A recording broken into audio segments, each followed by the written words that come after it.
Hello students, welcome to my channel. I am Rashmi, your maths teacher. तो इस video में हम सॉल्व करें सरफेस एरिया वॉल्यूम से रिलेटेड इंपॉर्टेंट सीबीक्यू क्वेश्चंस। तो इस चैप्टर से आपके और जो इंपॉर्टेंट सीबीक्यू क्वेश्चंस बन सकते थे, किस टाइप के केस बेस्ड क्वेश्चन या बन सकते थे, तो वो हम देख रहे हैं। ये इस चैप्टर का लास्ट वीडियो है सीबीक्यू क्वेश्चन से रिलेटेड। तो a balloon seller sells packet of colourful balloons, each packet has two different shapes. तो बलून सेलर के पास क्या है, बलून्स के पैकेट है और उसमें दो तरह के बलून्स हैं। After filling the air in the balloon, two different shapes can be shown below. तो अब जब वो बलून के अंदर एयर फिल कर देता है तो दो तरह के शेप्स बनते हैं, एक ये वाला शेप, एक ये वाला shape. One of them is a spherical shape, एक आपकी स्पेरिकल शेप है, and another is a conical shape, दूसरी आपकी कॉनिकल शेप है। Find the air capacity of spherical balloon. तो आपको ये जो स्पेरिकल बलून है इसकी एयर कैपेसिटी फाइंड करनी है, इसके अंदर कितनी एयर आएगी। तो एयर कैपेसिटी मतलब इसका वॉल्यूम हमें यहाँ फाइंड करना है। तो हम इसमें यहाँ पर स्पेयर के वॉल्यूम का फॉर्मूला लगा देंगे, इसको सॉल्व कर देंगे तो हमें कैपेसिटी ऑफ इस स्पेरिकल बलून मिल जाएगा। तो उसकी रेडियस आपको कितनी दी हुई है, 6 मीटर दी हुई है। तो बिल्कुल सिंपल क्वेश्चन है, डायरेक्ट आपको फॉर्मूला लगाना है और इसकी यहाँ पे वॉल्यूम फाइंड करना है। तो कैपेसिटी ऑफ स्पेरिकल बलून आपका यहाँ पे इक्वल हो जाएगा वॉल्यूम ऑफ स्पेयर। तो वॉल्यूम ऑफ स्पेयर आपका होता है 4/3 पाई आर क्यूब। तो यानी कि हो गया 4/3 पाई, हो गया आपका 22/7, या फिर आप इसको 3.14 भी ले सकते हो क्योंकि हमें यहाँ पे मल्टीप्लाई करना है। और 6 × 6 हो गया। तो देखो ये 3 से कैंसिल हो गया 2 टाइम, ये कैंसिल नहीं हो रहा ना किसी से, तो मैं इसको यहाँ पे 3.14 ही ले लेती हूँ। ठीक है, अगर ये कैंसिल हो रहा है 7 के टेबल से तो ये ले लो, नहीं हो रहा तो ये ले लो। तो ये आपका यहाँ पे हो गया 4 2 8, 6 आपका 36 हो गया, और ये हो गया 3.14 हो गया। ठीक है, तो अब आप यहाँ पे क्या करो, इनको तो आप मल्टीप्लाई कर लोगे, ये वाले तो सारे आपके मल्टीप्लाई हो जाएंगे। तो फटाफट से इनको मल्टीप्लाई जब आप कर लोगे, तो ये मैं नहीं करके बता रही हूँ, ये आप खुद कर लेना। 904.32 मीटर क्यूब इसका आंसर आ जाएगा। ठीक है, तो हमारा यहाँ पे आंसर हो जाएगा 904.32। अगर डेसिमल के बाद आपका नहीं मैच हो रहा है तो आप डेसिमल के पहले वाला आंसर मैच करके भी यहाँ पे लिख सकते हो। 904 आ रहा है या 5 आ रहा है, 6 आ रहा है, तो उससे आपको आंसर पता चल जाएगा। डेसिमल के पहले वाला एग्जैक्ट आंसर होगा, पीछे वाला अगर 22/7 है तो ये नहीं भी हो सकता है, तो इसीलिए आप देख लेना। Find the slant height of the conical balloon shape. तो ये आपको यहाँ पे क्या करनी है, स्लांट हाइट फाइंड करनी है। तो इसकी बेस रेडियस आपको 3.5 दी हुई है और इस कोन की जो हाइट है वो आपको 5 दी हुई है। हमें एल फाइंड करना है। ये आपका यहाँ एच हो गया, ये आर हो गया। तो हमारे पास फॉर्मूला होता है एल इक्वल टू √, क्योंकि यहाँ पे एक राइट एंगल ट्राइंगल बनता है तो पाइथागोरस थ्योरम लगाते हैं, h² + r²। तो इसमें एच और आर की वैल्यू पुट करके और इसको हम सॉल्व कर देते हैं। तो ये हमने स्लांट हाइट का फॉर्मूला लगा दिया, L equal to √h² + r²। हमने वैल्यू यहाँ पे पुट कर लिया। हाइट 5 थी, आर आपका 3.5 था, 5 का स्क्वायर 25 हो गया। 35 का स्क्वायर होता है 1225 होता है, तो 3.5। तो 3.5 × 3.5 करेंगे तो 2 नंबर के बाद डेसिमल है, तो यहाँ पर भी डेसिमल लग जाएगा। तो ये आप इसमें 25 ऐड कर दो तो डेसिमल बात तो ऐसी एज इट इज रहेगा। 5 + 2 हो गया 7, 2 + 1 हो गया 3, 37.25। तो हमें नहीं पता इसका कितना रूट के बाहर आके कितना नंबर होगा, तो हम इसको यहाँ रूट में इसका, अब देखो ये लॉन्ग डिवीजन मैथड से हम कैसे रूट लेते हैं। तो ये 37.25 हमने लिख दिया। यहाँ पे इधर से पैरिंग करनी शुरू होती है, तो यहाँ पे 2 नंबर है, 2 की पैरिंग हो गई, यहाँ 2 नंबर है, 2 की पैरिंग हो गई। अब आपको सेम नंबर लिखना होता है, यानी कि 6 को 6 से ही मल्टीप्लाई करना है। तो जो बिगेस्ट नंबर जो इससे छोटा हो लेकिन मल्टीप्लिकेशन सेम नंबर का होने, तो 6 6 36 होता है, तो ये यहाँ पे आ गया। तो हम 5 5 लेंगे, 4 4 लेंगे, 3 3 लेंगे, 2 2 लेंगे, डिफरेंट नंबर यहाँ पे नहीं ले सकते। तो 6 यहाँ पे फिर आप ऐड कर देते हो, 6 + 6 हो गया 12, 37 - 36, तो ये आपका यहाँ पे हो गया 1, और ये नंबर पूरा पैरिंग के साथ उतरेगा तो ये 25 हो गया। तो एक आंसर आपको यहाँ पे क्या मिल गया, 6 मिल गया। और यहाँ पे डेसिमल है ना, तो यहाँ पे डेसिमल लग गया, जहाँ डेसिमल होगा वहाँ लग जाएगा। फिर अब आपको फिर से सेम नंबर लेना है। तो अगर मैं यहाँ पे 1 रखती हूँ तभी ये इक्वल आएगा। देखो 1 1 ही लेना है, ठीक है। तो ये मल्टीप्लाई करके लिए 121 × 1 121 हो गया, और यहाँ पे ऐड करना है। तो ये देखो पॉइंट करके हमें एक आंसर मिल गया, बस आगे हमें सॉल्व करने की जरूरत नहीं। 6.1 हमें यहाँ मिल गया, यानी कि इसको जब रूट से बाहर निकालेंगे तो 6.1 मीटर आ जाएगा। तो इसके अकॉर्डिंग अब आंसर देख लेते हैं। फटाफट हमने सॉल्व किया तो ये 6.10 हो गया। ठीक है, क्योंकि अब वैसे भी आगे अगर आपको नंबर लेना है तो ये पेयरिंग में डबल जीरो आएगा, तो जीरो ही नीचे आएगा, ये वाला डबल जीरो नीचे आएगा, माइनस करेंगे तो ये आंसर हो गया, तो ये 6.10 कर देते हैं। Now next, find the total surface area of the conical balloon. हमें इसका टोटल सरफेस एरिया चाहिए, तो टोटल सरफेस एरिया यहाँ पे क्या हो जाएगा, एक तो इसका कर्ड सरफेस एरिया हो जाएगा और बेस हो जाएगा, कोन में तो यही सरफेस होती है, तो यही हम दोनों फाइंड करते हैं। तो total surface area of conical balloon हो जाएगा, कर्ड सरफेस एरिया का फॉर्मूला हो गया पाई आर एल, और बेस का एरिया यहाँ पे हो गया पाई आर स्क्वायर। तो यहाँ से आपका पाई आर कॉमन आ रहा है, इधर से एल बचा, इधर से आर बचा।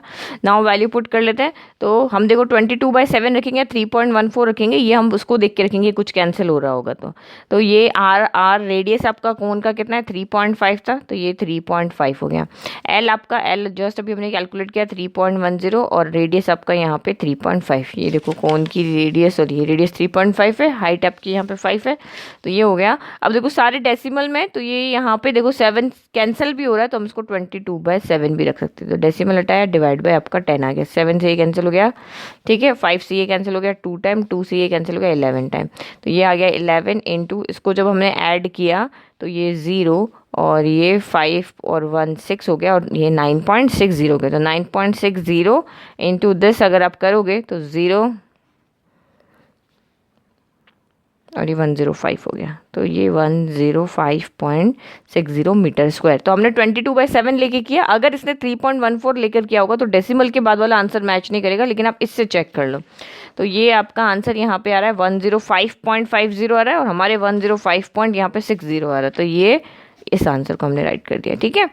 If the air of the spherical balloon is transferred into the shape of a cylindrical container having radius 4 metre, then the height of the container is. तो अगर आपने एयर को ट्रांसफर किया है, स्पेरिकल बलून के air को एक cylindrical shape में ट्रांसफर किया है, तो एयर तो उतनी ही रहेगी, एयर थोड़ी ना कम होगी। जैसे वाटर को हम एक शेप से दूसरी शेप में ट्रांसफर कर देते हैं, तो वाटर तो उतना का उतना ही रहता है ना। एक गिलास का बर्तन अगर आपने एक पतीली में डाल दिया तो पानी तो उतना का उतना ही रहेगा, उसकी शेप जो है चेंज हो जाएगी। तो यहाँ पर भी ऐसे होगा कि पानी का वॉल्यूम चेंज नहीं होगा तो एयर का वॉल्यूम भी चेंज नहीं होगा। तो जितना इस स्पेयर का वॉल्यूम है उतना ही उस सिलेंडर का वॉल्यूम होगा, जिसकी रेडियस हमें यहाँ पे क्या दी हुई है 4 मीटर दी हुई है। तो according to question, volume of spherical balloon यानी कि air, volume of air in spherical balloon equal to volume of air in cylindrical container. तो इसका फॉर्मूला हो गया 4/3 पाई आर क्यूब, और इसके लिए कंटेनर के लिए हमने फॉर्मूला लगा दिया पाई आर स्क्वायर एच, ठीक है। तो अलग अलग रेडियस ले लिया, दोनों के अलग अलग रेडियस, तो 4/3 पाई इधर भी है इधर भी है, कैंसिल हो गया, तो आर क्यूब, तो यहाँ पे स्पेयर की रेडियस थी 6 6 इंटू 6 इंटू 6 आर स्क्वायर, तो ये हो गया 4 इंटू 4, और ये हो गया एच, हमें यहाँ पे फाइंड करना है। 3 की टेबल 6 कैंसिल हो गया 2 टाइम, ये 4 से ये 4 कैंसिल हो गया, तो ये एक अकेला 4 बचा जो यहाँ आ जाएगा, 2 इंटू 6 इंटू 6 मल्टीप्लाई में है तो डिवाइड में आ जाएगा, तो ये 2 से कैंसिल हो गया 2 टाइम, 2 से ये कैंसिल हो गया आपका 3 टाइम, यानी कि हाइट आपकी यहाँ से कितनी आ गई है 18 मीटर आ गई है। ओके, तो हम यहाँ पे आंसर क्या लिख देंगे, height is 18 metre. A cone is form by revolving plane figure is. अगर आप कौन से फिगर को रिवॉल्व करोगे कि आपका कोन बनेगा, तो यहाँ पे ट्राइंगल को रिवॉल्व करने से आपका क्या बनता है, कोन बनता है। एक राइट एंगल ट्राइंगल को जब आप इस तरह से घुमाओगे ना, तो इमेजिन करो कौन सी शेप बनेगी, कोन बनेगा, तो ये इसका आंसर है। नाउ नेक्स्ट क्वेश्चन देखते हैं।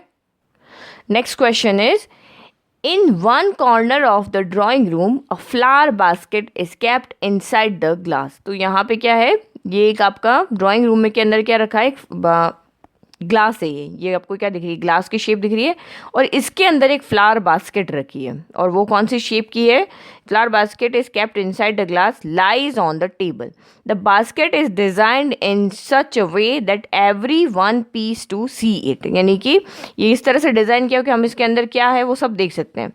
The shape of flower basket is hemispherical. तो यहाँ देखो, ये तो आपका फ्लावर वास हो गया, ये आपका बाहर से। अब इसके अंदर जो शेप रखी है, जो बास्केट रखी है जिसके अंदर हमने ये फूल लगा रखे हैं, तो उसका शेप कैसा है, the shape of flower basket. तो यहाँ पे एक ग्लास है, जो बाहर वाली शेप है वो ग्लास की शेप है, और जो अंदर वाली शेप है वो अब आपको बता रहे हैं। The shape of a flower basket is hemisphere with radius 60 centimetre and upper shape is conical with height 120 centimetre. Okay, तो फ्रॉम द बॉटम सरफेस, तो यहाँ पे क्या रखा हुआ है, ये ग्लास है, इसके अंदर एक बास्केट किस तरह से रखी है, तो नीचे तो उसमें हेमी स्पेरिकल शेप है, ये हेमी स्पेरिकल शेप है, और इसके ऊपर क्या है, कोन की शेप है, यानी कि इस तरह से यहाँ पे शेप जो फ्लावर के अंदर बास्केट रखी वो ये हेमिस्फेरिकल शेप है और उसके ऊपर कोन की शेप है, और फिर इसके अंदर इस तरह से क्या रखे हुए, फ्लावर रखे हुए, ये आपकी शेप है। और ये जो पूरी शेप है ये बैलेंस नहीं बनेगा, इसलिए ये किसके अंदर रखी हुई है, ये शेप पूरी है यहाँ पे ग्लास के अंदर रखी हुई है, इस तरह से ग्लास के अंदर रखी हुई है। समझ में आ गया। Find the capacity of the glass, हमें ग्लास की कैपेसिटी फाइंड करनी। तो ग्लास हमारी कौन से शेप की है, ग्लास हमारी सिलेंडर की शेप की है, तो कैपेसिटी की बात आ गई, यानी कि यहाँ पे वॉल्यूम ऑफ ग्लास फाइंड करना है, या वॉल्यूम ऑफ ग्लास, यानी वॉल्यूम ऑफ ग्लास यानी वॉल्यूम ऑफ सिलेंडर हो गया। तो सिलेंडर का फॉर्मूला क्या होता है, पाई आर स्क्वायर एच होता है। तो अब आप यहाँ पे देख लो, पाई 22/7 आर स्क्वायर, तो इसका रेडियस जितना है उतना ही इसका होगा, यहाँ पे 60 होगा, तो ये हो गया 60, क्योंकि ये जो बास्केट है ये इसको पूरा सिलेंडर को क्या कर रही है, टच कर रही है यहाँ से लेके यहाँ तक, तो जितना इसका रेडियस है उतना ही इसका रेडियस होगा। वैसे फिगर में से भी आपको पता चल रहा है, तो ये हो गया 60 × 60, और हाइट कितनी है इसकी, तो ये हो गया 180। तो देखो यहाँ पे कैंसिल कुछ भी नहीं हो रहा है, तो आप इसको 3.14 लेके भी सॉल्व कर सकते हो। तो जब आप इसको यहाँ पे पूरा, बट आप यहाँ पे देखो डिवाइड में आपको 7 दिख रहा है, तो आंसर के अकॉर्डिंग आपको वैल्यू रखनी है। तो डिवाइड में 7 है ना, तो पाई की वैल्यू में 22/7 रखनी पड़ेगी। तो 7 को तो सॉल्व करना नहीं है, इनको पूरे को आपको यहाँ पे क्या करना है, सॉल्व करना है। तो इसको जब हम यहाँ पे सॉल्व करेंगे तो हमारा यहाँ पे मल्टीप्लाई करने पर आएगा 1425600 डिवाइडेड बाय 7 सेंटीमीटर क्यूब आएगा, लेकिन हमें आंसर किस में दिया हुआ, मीटर क्यूब में, तो हमें इसको डिवाइड करना पड़ेगा। तो 1425600 बाय 7, ये सेंटीमीटर क्यूब है ना, तो 1 सेंटीमीटर के लिए 100 का डिवाइड होगा, तो ये 100 हो गया। यानी कि इस तरह से सोचो, ये सेंटीमीटर है, इसको मीटर बनाना है तो 100 हो जाएगा, इसको बनाना है तो 100 हो जाएगा, इसको बनाना है तो 100 हो जाएगा। तो 3 टाइम 100 से हम यहाँ पे डिवाइड करेंगे। तो यहाँ पे देखो ये 1 2 और ये 3 0 से, तो 3 0 कैंसिल हो गए, 3 0 के बाद डेसिमल लग जाएगा, तो 1 2 3 के बाद लग गया, तो 14.256/7 मीटर क्यूब आंसर हो जाएगा। तो 14.2567 मीटर क्यूब हो गया। नाउ नेक्स्ट इसी से रिलेटेड क्वेश्चन देखते हैं। Find the volume of the cone, हमें यहाँ पे क्या करना है, कोन का वॉल्यूम फाइंड करना है। तो कोन यहाँ पे कहाँ है, कोन आपका ये रहा। तो अब इसकी हाइट देखो, कोन की हाइट आपको यहाँ दी हुई है 120 सेंटीमीटर, सब कुछ क्वेश्चन में दिया हुआ है।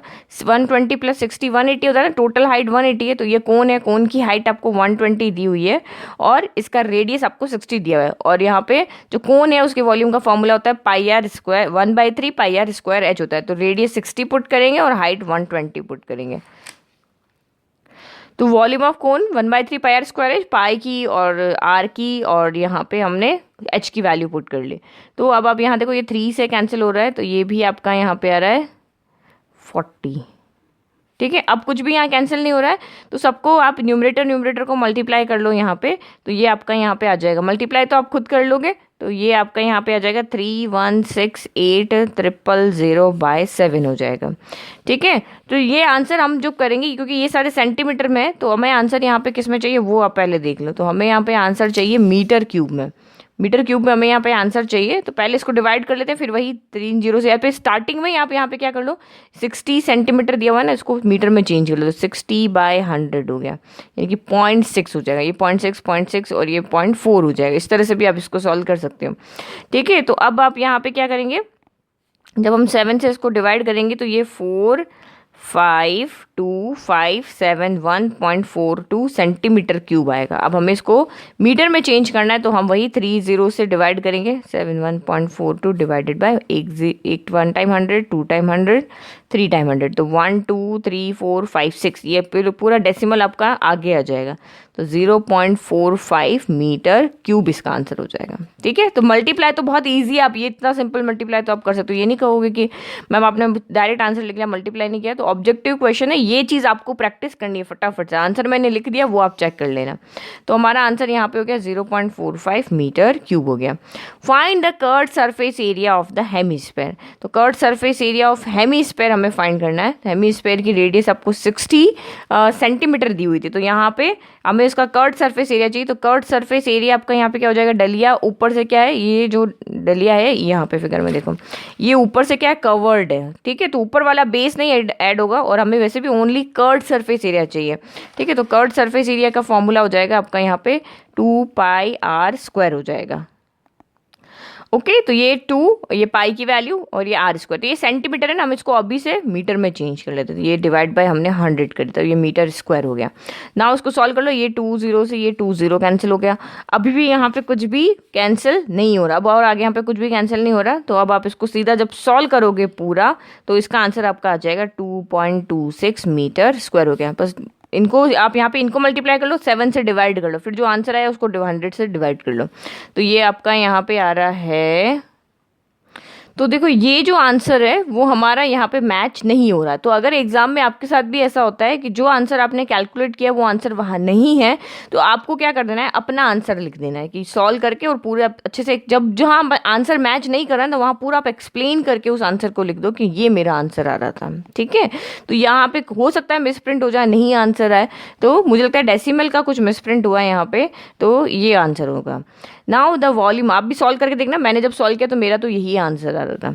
The volume of two combined figure is equal to the sum of, अगर दो अलग अलग शेप है, जैसे हमने यहाँ पे किया, एक शेप हमारा यहाँ पे हेमीस्फेयर है, दूसरा हमारा कोन है, तो इन दोनों का वॉल्यूम यहाँ पे कैसे फाइंड किया हमने, तो हमने इस, अगर इन दोनों शेप का वॉल्यूम फाइंड करना तो हम हेमीस्फेयर का वॉल्यूम अलग फाइंड करेंगे, कोन का वॉल्यूम अलग फाइंड करेंगे, और उन दोनों को फिर हम यहाँ पे ऐड कर देंगे, क्योंकि इस ये जो शेप बन रही है ना, ये वाली कोन और हेमीस्फेयर की, हमें इसका फॉर्मूला नहीं पता कि इसका कंप्लीट फॉर्मूला हम लगा के कर सके, तो हम अलग अलग शेप का फॉर्मूला, वॉल्यूम का फॉर्मूला लगा के उसको हम ऐड कर देते हैं, तो ऐसे ही हम वॉल्यूम फाइंड करते हैं। तो यही क्वेश्चन है कि जो अगर दो अलग अलग शेप का वॉल्यूम आपको फाइंड करना है कंबाइंड फिगर का, तो आप कैसे फाइंड करोगे, तो टू इंडिविजुअल वॉल्यूम, दोनों के अलग अलग वॉल्यूम फाइंड करेंगे। Two individual curve surface area, तो हमें सरफेस एरिया चाहिए नहीं, हमें तो वॉल्यूम चाहिए। Volumes and curve surface area, तो दोनों चीज़ नहीं होगी, ओनली वॉल्यूम होगा, नन ऑफ द बोथ। तो हम यहाँ पे क्या करेंगे, दोनों का इंडिविजुअल वॉल्यूम कैलकुलेट करके उनको ऐड कर देंगे। If the cost of painting the glass outside is 1.20 per meter square, find the total cost of painting the curved surface area of glass। तो अभी हमने कर्व्ड सरफेस एरिया फाइंड किया था, ये रहा हमारे पास कर्व्ड सरफेस एरिया। तो अच्छा, ये तो हमारा हेमीस्फेयर का था, यानी कि हमें इसके लिए सॉल्व करना पड़ेगा। Curved surface area of glass, तो ग्लास हमारा कौन से शेप में था, ग्लास हमारा सिलेंडर शेप में था, तो सिलेंडर का कर्व्ड सरफेस एरिया होता है 2πr/h होता है। तो वैल्यू पुट कर लो, 2 × 22/7, रेडियस आपका 60, इसको अभी हम मीटर बना लेते हैं 60, और हाइट आपकी यहाँ पे ग्लास की जो थी वो थी 180 थी। ठीक है, 120 तो थी कोन की, और आपकी 60 थी हेमीस्फेयर में हाइट नहीं होती बट रेडियस थी, और ये आपकी यहाँ पर है 180, तो इसको भी हम मीटर में बना लेते हैं। तो ये 2 0 और 1 0, ये तो हो गए आपके यहाँ पे कैंसिल। अब आपका यहाँ पे कुछ भी कैंसिल नहीं हो रहा है, तो सेम आपको वही मल्टीप्लाई करना है, 7 से डिवाइड करना है, और फिर जितने नंबर आते हैं उसके बाद इसको यहाँ पे डेसिमल लगा लेना है। तो आपका आंसर यहाँ पे आ जाएगा 6.788 मीटर एरिया है ना, स्क्वायर हो जाएगा। नाउ कॉस्ट हमें फाइंड करनी है, तो ये इस चैप्टर से अगर क्वेश्चन आता है तो आपको ये कैलकुलेशन की प्रैक्टिस जरूर करनी है। तो 6 पॉइंट, जितना हमारे पास एरिया है उसको हम रेट से मल्टीप्लाई करते हैं, रेट हमारे पास क्या है 1.20 है, तो ये जब आप इसको मल्टीप्लाई करोगे तो आपका आंसर आ जाएगा 8.14 करके कुछ आ जाएगा, 8.1462, इस तरह से आपका आंसर आ जाएगा। ठीक है, तो अच्छा यहाँ पे एक तो ये गड़बड़ कर दिया ना हमने, r², ये एक ही बार आएगा यहाँ पे, तो आपकी ये 2 0 ही कैंसिल हो रहे हैं। ठीक है, ये अब ये यहाँ पे गलती कर दिया, तो ये 2 0 ही कैंसिल हो रही है, बच गए। तो हाँ, इसको मल्टीप्लाई करोगे तो आपका ये आंसर आ जाएगा। अब इसका भी आंसर देखो, आपका यहाँ मैच नहीं हो रहा है, ये 8.1462 है ना, तो ये यहाँ पे आंसर मैच नहीं हो रहा है। तो आपको यहाँ पे अपना आंसर सॉल्व करके बता देना है कि मेरे सॉल्व करने पर ये आंसर आ रहा था, बट यहाँ पे आंसर आपका मैच नहीं हो रहा है। ओके, तो आई होप ये क्वेश्चन भी आपको अच्छे से समझ में आ गया। नाउ नेक्स्ट क्वेश्चन देखते हैं। तो ये क्वेश्चन आपके एनसीईआरटी से हैं, 2 क्वेश्चन और हैं इस वीडियो के अंदर। तो ये देखो गुलाब जामुन वाला क्वेश्चन, ये तो आपकी बुक से ही क्वेश्चन है। अब इस पे देखो केस बेस्ड क्वेश्चन कैसे बना। A gulab jamun contain sugar syrup up to about 30% of its volume. तो गुलाब जामुन का जो कंटेनर है, जो गुलाब जामुन है, वो कितनी शुगर, उनका जितना भी वॉल्यूम है उसका 30% वॉल्यूम उसमें सिरप होता है, जो चाशनी होती है ना वो होती है। Find approximately how much syrup would be found in 45 gulab jamun, each shaped like a cylinder with 2 hemispherical ends with length 5 cm and diameter 2.8 cm। तो ये सेम क्वेश्चन आपका एनसीईआरटी बुक के अंदर मैंने सॉल्व किया हुआ है, सेम आपका यहाँ पे क्वेश्चन है। तो जब आप इसको सॉल्व करोगे ना, तो यहाँ देखो मैं आपको बताती हूँ। तो ये जो फर्स्ट क्वेश्चन आपका है ना, ये आपका बिल्कुल ये रहा क्वेश्चन बुक के अंदर 13.2 का क्वेश्चन नंबर 3 है। तो आप गूगल यूट्यूब पे जाना और आप इस तरह से सर्च करना exercise 13 class 10th exercise 13.2 question number 3 by maths teacher. तो आपको ये पूरा वहाँ पे मैंने अच्छे से एक्सप्लेन किया है, क्योंकि ये बहुत बड़ा आंसर है इस क्वेश्चन का। अगर मैं समझाने बैठी तो मेरे 10-15 मिनट सिर्फ इसी क्वेश्चन में चले जाएंगे। तो ये वाला आप प्लीज़ जाके वहाँ से इसका सोल्यूशन देख लेना। तो जब आप इसका सोल्यूशन देखोगे, क्योंकि हमें यहाँ पे क्या फाइंड करना है, how much syrup would be find, हमें यहाँ पे कितनी सिरप वहाँ पर है वो हमें फाइंड करना, और ये लेंदी आंसर है इसका। तो ये आंसर मैं यहाँ पे टिक करी हूँ, ये वाला 338.175 इस तरह से कुछ आंसर आएगा। तो ये हमारा यहाँ पे मैच हो रहा है, ठीक है। तो ये वाला आप वहाँ जाके देख लेना। Now next, find the radius of the cylindrical part of gulab jamun having diameter 2.8। तो ये बिल्कुल सिंपल हो गया। अब देखो 5 क्वेश्चन आएंगे, 5 में से आपको 4 अटेंड करने होते हैं। तो आपको लगता है कि ये वाला पोर्शन जो बहुत टाइम ले रहा है, तो उसको छोड़ दो, बाकी 4 आप यहाँ पे अटेंड कर लो, ठीक है। तो रेडियस ऑफ सिलेंड्रिकल पार्ट, जो इसका सिलेंड्रिकल पार्ट उसका रेडियस, उसकी डायमीटर 2.8 है। तो रेडियस आपका यहाँ पे कितना हो जाएगा, 2.8 का भी हाफ। तो ये आपका हो जाएगा 2 की टेबल 2 आया 1 टाइम और 8 आया आपका 4 टाइम। तो 1.4 सेंटीमीटर इसका आंसर हो जाएगा। Find the radius of the hemispherical part of gulab jamun having diameter 2.8। तो यहाँ पर भी डायमीटर दिया हुआ, तो रेडियस यहाँ पे भी 2.8/2 करोगे तो ये भी 1.4 आ जाएगी। Find the volume of cylindrical part of the gulab jamun. तो इसका आपको यहाँ पे क्या करना है, वॉल्यूम फाइंड करना है। तो वॉल्यूम हम यहाँ फाइंड कर लेते हैं। तो cylindrical part of a gulab jamun, तो गुलाब जामुन आपका किस तरह से शेप में बना हुआ है, ये देखो। पहले यहाँ देखो, एक उसमें एक सिलेंडर शेप बनी हुई है और इधर आपके 2 हेमिस्फीयर बने हुए, बड़ा वाला जो गुलाब जामुन होता है ना, उस तरह से देखो। तो ये आपका यहाँ पे है सिलेंडर शेप है, और ये आपके यहाँ पे दोनों क्या है, हेमिस्फीयर। तो हमें सिलेंडर शेप का वॉल्यूम फाइंड करना है। तो वॉल्यूम ऑफ सिलेंडर आपका यहाँ पे क्या हो जाता है, ये हम कर रहे हैं यहाँ पे। तो वॉल्यूम ऑफ सिलेंडर हो जाएगा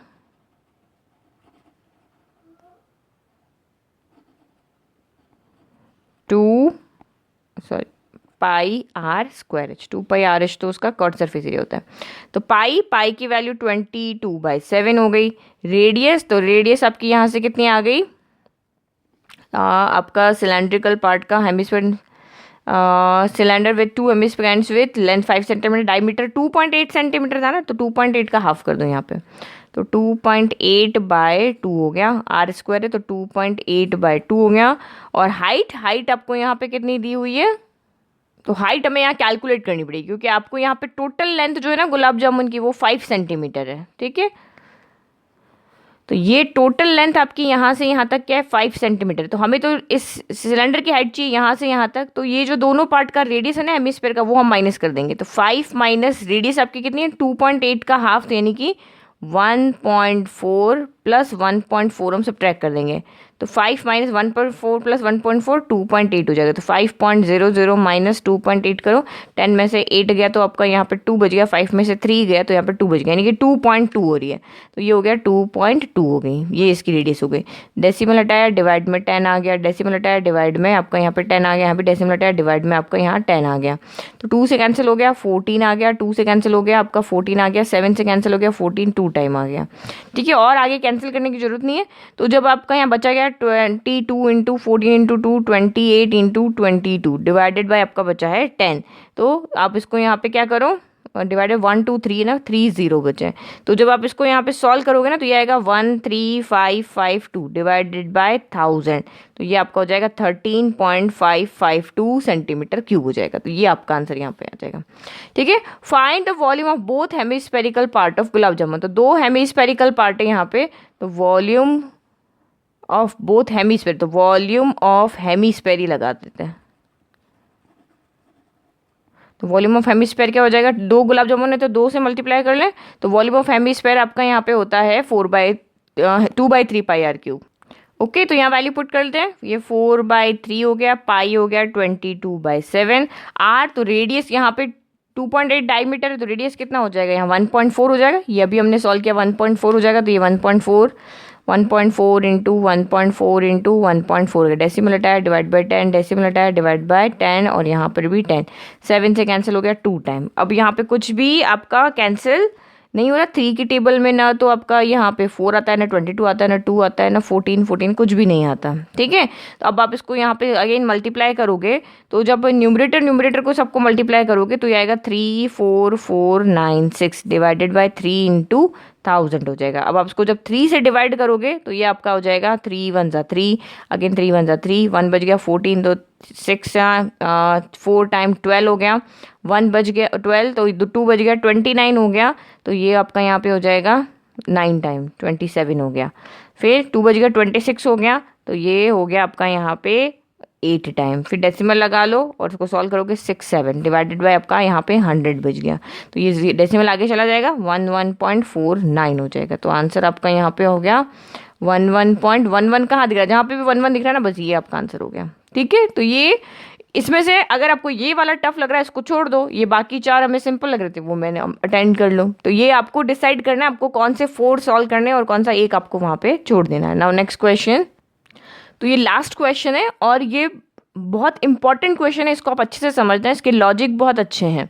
तो ये लॉजिक आपको समझ में आए क्योंकि रिवॉल्विंग वाले क्वेश्चन है, तो किस साइड के अकॉर्डिंग रिवॉल्व करेंगे, कहाँ पे क्या बनेगा, तो वो आपको देखना है। फोल्डिंग ऑफ रेक्टेंगुलर शीट, ये क्वेश्चन की हेडिंग है।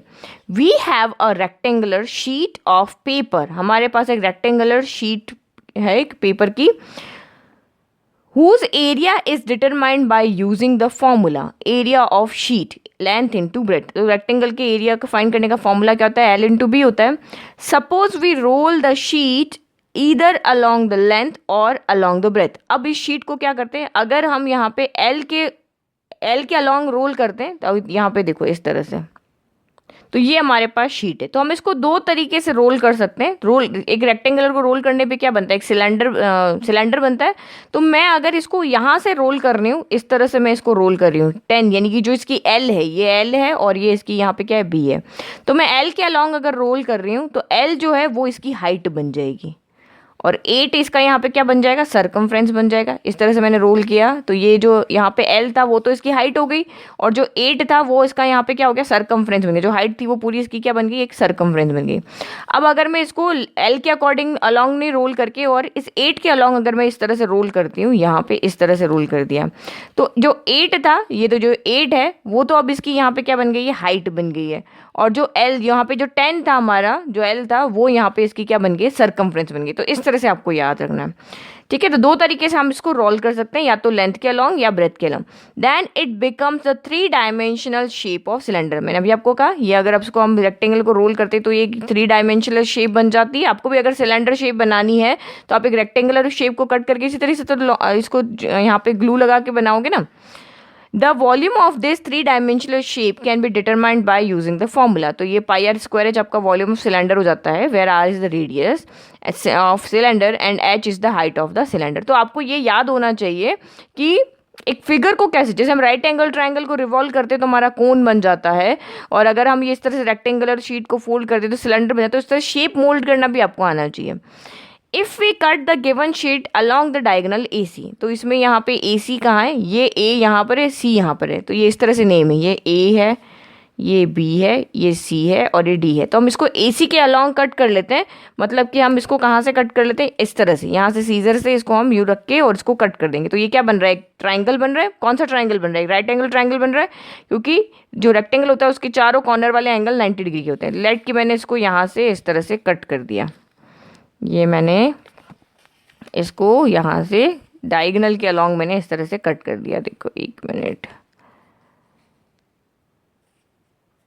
ठीक है, ये शेप, ये इस 2 ट्रायंगल दिख रहे हैं ना, अभी आपको एक को मैं फोल्ड कर देती हूँ। ये देखो, ये आपका ट्रायंगल बन गया और ये एंगल मेरा यहाँ पे क्या है, 90 डिग्री है, ये वाला एंगल 90 डिग्री हो, कॉर्नर वाला।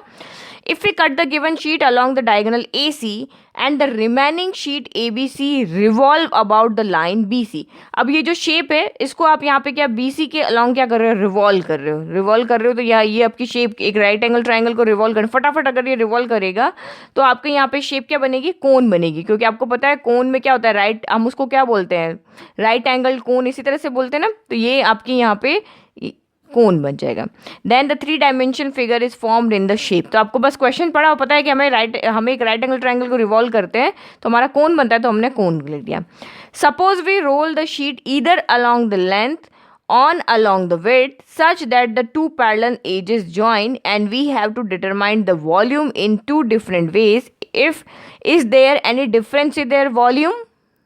तो ये आपको यहाँ पे क्या कह रहे हैं कि अगर ये जो हमारी रेक्टेंगुलर शीट है इसको हम या तो इसके 10 के अकॉर्डिंग इसका सिलेंडर बना लें इस तरह से, ठीक है, और इसका शेप का वॉल्यूम फाइंड करें, और या फिर हम इसको इस तरह से 8 के अलोंग इसका सिलेंडर बना लें और इसका वॉल्यूम फाइंड करें, तो क्या वो सेम होगा या अलग अलग होगा, ये आपको कहा है यहाँ पे। तो बस एक चीज़ याद रखो, जब भी हम वॉल्यूम की बात करते हैं ये सेम, जैसे पेपर सेम है तो यहाँ पे ये जितना भी स्पेस, अगर ये मैं इसको 8 के अलोंग यहाँ पे ब्रेथ के अलोंग इसको अगर मैं कर रही हूँ तो सॉरी हाँ यस, तो इस तरह से किया तो ये जितना स्पेस ले रहा है, तो अब ये क्या हो गया, देखो ये सिलेंडर थोड़ा मोटा बना है, ठीक है, और अगर मैं इसको इस के एल के अलोंग अगर मैं करती हूँ तो अब सिलेंडर की लेंथ बढ़ गई है और आपका ये सिलेंडर क्या हो गया, पतला बना है। तो इस तरह से शेप आपका सेम है, सेम पेपर से हम बना रहे हैं, तो ये जो कैपेसिटी होगी वो भी सेम होगी, तो नो आंसर, इनका दोनों का वॉल्यूम चेंज नहीं होगा, दोनों का वॉल्यूम सेम होगा, ठीक है। Find the radius of the cylinder when it rolls along the width and join edges AB and CD. तो आपको क्या कहा है कि आप उस सिलेंडर की यहाँ पे रेडियस फाइंड करो, जब हम सिलेंडर कब बनेगा, जब हम इस पेपर को रोल करेंगे। When it rolls along the width, जब ये width के along यहाँ पे रोल हो रहा है, तो ये हमारा L है, ये हमारा ब्रेथ है, तो ब्रेथ तो आपकी चौड़ाई होगी, विड्थ आपकी यहाँ पे क्या हो जाएगी, लंबाई हो जाएगी। तो अगर मैं इसको रोल कर रही हूँ, अगर मैंने इसको इस तरह से यहाँ पे ये 10 के अलोंग में इसको रोल कर रही हूँ, तो 10 इसकी बन गया सिलेंडर, तो ये जो हमारा 10 था ये यहाँ पे, ये 10 इस सिलेंडर की क्या हो गई है, हाइट हो गई है, ये सिलेंडर की क्या हो गई, हाइट हो गई है, और ये जो 8 है ना ये इसका सरकमफ्रेंस हो गया है, यानी कि ये वाला जो फिगर आपको दिख रहा है पहला वाला, ये जो इसकी जो आपका विड्थ के अलोंग रोल किया, तो ये तो इसकी यहाँ पे क्या हो गई, सिलेंडर की हाइट हो गई। अब सिलेंडर को चाहे ऐसे रखो चाहे ऐसे रखो, और ये जो है इसका ये 2πr जो सरकमफ्रेंस हो गया 2πr वो आपका 8 हो गया। तो अब हमें यहाँ से क्या फाइंड करना है, इसका रेडियस फाइंड करना है, तो हम 2πr वाले फॉर्मूले से इसको सॉल्व कर लें। तो in this case h equal to height होगी सिलेंडर की 10 हो जाएगी, और जो यहाँ पे पेरीमीटर है या इसका ऊपर जो सर्कल का सरकमफ्रेंस है वो 2πr हो जाएगा, वो 8 हो जाएगा। यहाँ से हम r फाइंड कर सकते हैं, 2 इंटू पाई हो गया 22/7 इंटू r इक्वल टू 8 हो गया, तो r चाहिए, r इक्वल टू 7 ऊपर चला जाएगा, 8 इंटू 7 और ये हो गया 2 इंटू 22, तो 2 से ये कैंसिल हो गया 4 टाइम, 2 से ये कैंसिल हो गया 2 टाइम, ये हो गया 11 टाइम, तो ये आपका आंसर यहाँ पे आ गया 14/11, तो ये हो गया 1 पॉइंट, और ये यहाँ से 3 बचा, तो 3 बचा तो यहाँ से आपका 0 लगेगा, तो भी ये 2 हो जाएगा, तो 1.2 मीटर समथिंग आएगी, तो ये आंसर हो गया इसका, ठीक है। Find the volume of the cylinder form by the given sheet, तो इस शीट का वॉल्यूम यहाँ पे कितना होगा, तो वो अभी हम यहाँ पे कैलकुलेट कर लेते हैं। इस शीट का वॉल्यूम यहाँ पे हो जाएगा आपका, हम फॉर्मूला लगाते हैं, वॉल्यूम ऑफ सिलेंडर हो जाएगा πr²h हो जाएगा, तो पाई 22/7, r अभी हमने यहाँ पे कैलकुलेट किया, अब इसके 1.27 था ना, तो 1.27 ही रखो फिर हम, और h इस कंडीशन में 10, तो ये डेसिमल हटाया डिवाइड बाय 100 आ गया, डेसिमल हटाया डिवाइड बाय 100 आ गया, 10 से 10 कैंसिल हो गया, तो ये अब कैंसिल नहीं हो रहा, कुछ भी कैंसिल नहीं हो रहा, न्यूमरेटर को मल्टीप्लाई कर लेना और डिनोमिनेटर से इसे डिवाइड करके फिर ये डेसिमल लगा लोगे, तो आंसर आ जाएगा आपका 50.55 मीटर क्यूब, ये आंसर आ जाएगा। तो ये कैलकुलेट आप खुद कर लेना। Find the curved surface area of cylinder when it rolls along the length and join edges AD and BC, तो आपको ये रोल नहीं करना आ रहा, तो ये यहाँ पे आपको लिखा हुआ है AD को BC से ज्वाइन करो, तो ये यहाँ पे देखो ये मेरा AD है, उसको BC से ज्वाइन करना, तो AD BC कैसे ज्वाइन होंगे, इस तरह से ज्वाइन होंगे, तो जब ये यहाँ पे बन जाएगा और ये जो L है ये आपका यहाँ पे 2πr बन जाएगा, तो ये देखो A को AD और BC को हमने इस तरह से ज्वाइन कर दिया, तो ये हाइट आपकी यहाँ पे 8 हो गई, और जो ये कर्ड है ये आपका यहाँ पे 2πr आपका यहाँ पे 10 हो गया, तो यही हम लिख लेते हैं। तो E की कंडीशन में आपका यहाँ पे हाइट कितनी हो रही है, हाइट हो रही है आपकी 8, और 2πr जो हो रहा है वो आपका यहाँ पे हो रहा है 10। ओके, अब यहाँ से रेडियस फाइंड कर लो, रेडियस इक्वल टू 10/2π हो गया, तो पाई की वैल्यू रखेंगे तो r इक्वल टू 10/2, पाई की 22, 7 चला गया ऊपर, तो ये आपका 70 बाय आपका 44 हो गया, ठीक है। अब आंसर देख लेते हैं। ओके, तो हमें इस सिलेंडर का कर्व्ड सरफेस एरिया फाइंड करना है, जो कर्व्ड सरफेस, अब ये सिलेंडर हमारा इस तरह से था, यहाँ पे ये 8 है और यहाँ पे 2 पाई आर कितना है आपका 10। तो कर्व सरफेस एरिया का फॉर्मूला लगा लो। कर्व सरफेस एरिया जो है सिलेंडर का वो हो जाएगा 2 पाई आर एच हो जाएगा। 2 इंटू पाई 22/7 हो गया। और रेडियस हमने अभी ये फाइंड की 70/44 और हाइट आपकी यहाँ पे कितनी हो रही है 8 हो रही है। तो इसको सॉल्व कर लो। ये 7 से कैंसिल हो गया आपका 10 टाइम, 22 से कैंसिल हो गया 2 टाइम, 2 से ये कैंसिल हो गया यानी कि 80 मीटर स्क्वायर हो गई। तो ये आंसर आपका आ गया 80 मीटर स्क्वायर। ठीक है, तो ये क्वेश्चन मुझे अच्छा लॉजिक वाला इंपॉर्टेंट लगा क्योंकि इसमें आपका थोड़ा सा कंफ्यूज करने वाला पार्ट था कि कैसे रिवॉल्व करेंगे तो कौन क्या होगा। एक बार प्रैक्टिस करोगे तो आपको अच्छे से समझ में आ जाएगा। तो आई होप आपको ऑल 4 क्वेश्चन अच्छे से समझ में आए। Thank you.